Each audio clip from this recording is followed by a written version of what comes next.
എല്ലാവരും മനസ്സറിഞ്ഞ് അൽഹംദുലില്ലാഹി റബ്ബിൽ ആലമീൻ എന്ന് പറഞ്ഞ് അൽഹംദുലില്ലാഹി റബ്ബിൽ ആലമീൻ. കാരണം നമ്മൾ എത്തിപ്പെട്ടിരിക്കുന്നത് നമ്മുടെ ജീവിതത്തിന്റെ ഏറ്റവും വലിയ സൗഭാഗ്യമായ ഒരു ദിവസത്തിലേക്കാണ്. രാവുകാലത്ത് വലിയൊരു സൗഭാഗ്യം ഒരു മനുഷ്യനെ സംബന്ധിച്ച് വേറെ കിട്ടാനില്ല.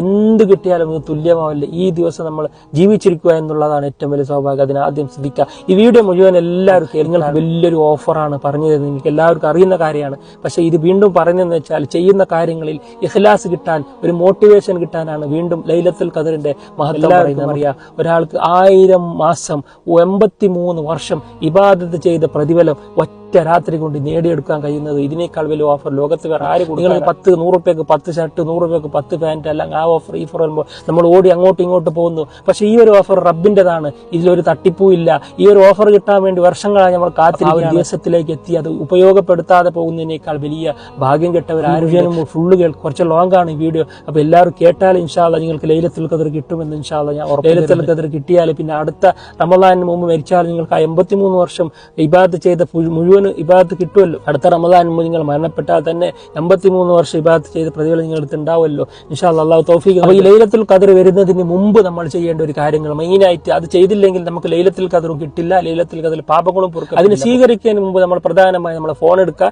എന്നിട്ട് നിങ്ങൾ ആരോടാണോ പിണങ്ങിയിട്ടുള്ളത് അവരൊക്കെ ലിസ്റ്റ് എടുക്കുക. എന്നിട്ട് അവർക്ക് വിളിച്ചു തരണേ, ലൈലത്തുൽ ഖദറാണ്, അതുകൊണ്ട് എനിക്ക് നീ പുറത്തു തരണേ, എന്ത് പിണക്കുണ്ടെങ്കിൽ എന്നോട് മാറ്റണേ എന്ന് ഫോണ് വിളിക്കുക. അല്ലെങ്കിൽ വാട്സാപ്പിൽ വോയിസ് എങ്കിലും ഇടുക. നിങ്ങളുടെ പിണക്കം മാറ്റുക.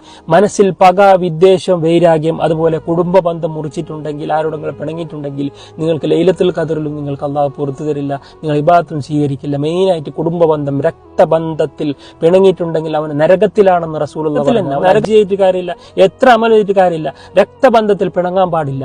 അനിയനോട്, ചേട്ടനോട്, എളാപ്പന്റെ മകൻ, കാക്കാന്റെ മകൻ രക്തബന്ധം ഉണ്ടല്ലോ, അവരോട് പിണങ്ങിയിട്ടുണ്ടെങ്കിൽ ഉടനെ തന്നെ ഫോൺ വിളിക്കുക. അല്ലെങ്കിൽ നിങ്ങളുടെ പക, നിങ്ങളുടെ മനസ്സിൽ നിന്ന് വിദ്വേഷം പക വെക്കാതിരിക്കുക, പരസ്പരം പുറത്തു കൊടുക്കുക. കാരണം അള്ളാഹു നമ്മൾക്കെല്ലാം പുറത്തു തരുന്നില്ലേ. അപ്പൊ അതേ മനസ്സോടെയാണ് നമ്മൾ ഈ ലൈലത്തുൽ ഖദറിനെ സ്വീകരിക്കേണ്ടത്. അപ്പൊ എല്ലാവരും പരസ്പരം പുറത്തു കൊടുക്കുക. ഭാര്യമാർ ഭർത്താക്കന്മാർ തടയാൻ പിണക്കം മാറ്റുമ്പോൾ നിങ്ങൾ ഫോൺ വിളിക്കണ്ട, അവൻ വിളിക്കട്ടെ എന്ന് ഈഗോ കാണിക്കണ്ട. നമുക്ക് അള്ളാഹുവിന്റെ മുമ്പിലാണ് ജയിക്കേണ്ടത്. അവന്റെ മുമ്പിൽ തോറ്റാൽ അവനെ സ്വർഗത്തിലേക്ക് പോകുന്ന പ്രവർത്തനത്തിന് സപ്പോർട്ട് ചെയ്യാൻ, നരകത്തിലേക്ക് കൊണ്ടുപോകാതിരിക്കുക. കല്യാണത്തിന് വിളിച്ചില്ലെങ്കിൽ അവൻ ഇങ്ങോട്ട് വന്നില്ലെങ്കിൽ ഒരു കുഴപ്പമില്ല, നിങ്ങൾ അങ്ങോട്ട് പോയി വിളിക്കുക. അത് കുടുംബം എന്ന് ചേർക്കുന്ന അങ്ങനെയാണ്. കുടുംബം ചേർക്കുന്നവർക്ക് ദീർഘായുസുണ്ടെന്ന് റസൂൽ സല്ലല്ലാഹു അലൈഹി വസല്ലം തങ്ങൾ പറഞ്ഞിട്ടുണ്ട്. അതാണ് കുടുംബബന്ധം ചേർക്കാതെ പിണങ്ങി ഇങ്ങോട്ട് പിണങ്ങുവാൻ അങ്ങോട്ട് പിണക്കം മാറ്റുക എന്നുള്ളതാണ്. അതിന് ആയുസ്, നിങ്ങൾക്ക് ഭർത്താവിന് ദീർഘായുസ് പോലും കിട്ടുന്ന ഒരു കാര്യമാണ്. അപ്പോൾ എല്ലാവരും പരസ്പരം പിണങ്ങിയിട്ടുണ്ടെങ്കിൽ പിണക്കം മാറ്റുക. എനിക്കിപ്പോൾ എന്റെ മനസ്സിൽ ആരോട് പകയില്ല, ദേഷ്യമില്ല, ആരോട് ഞാൻ പിണങ്ങിയിട്ടില്ല എന്ന് നിങ്ങൾ പൂർണ്ണ കോൺഫിഡന്റോടെയാണ് ലൈലത്തുൽ ഖദറിനെ നിങ്ങൾ സ്വീകരിക്കുകയാണെങ്കിൽ മാഷാ അല്ലാഹ് 83 വർഷം ഇബാദത്ത് ചെയ്ത പ്രതിഫലമാണ് സഹോദരങ്ങളെ കിട്ടാൻ. ലൈലത്തുൽ ഖദറിനെ കുറിച്ച് ഒരു സൂറത്ത് തന്നെ ഉണ്ടല്ലോ, ഇന്നാ അൻസൽനാഹു ഫീ ലൈലത്തുൽ ഖദർ. അത് മുഴുവൻ ലൈലത്തുൽ ഖദറിനെ കുറിച്ചിട്ടുള്ള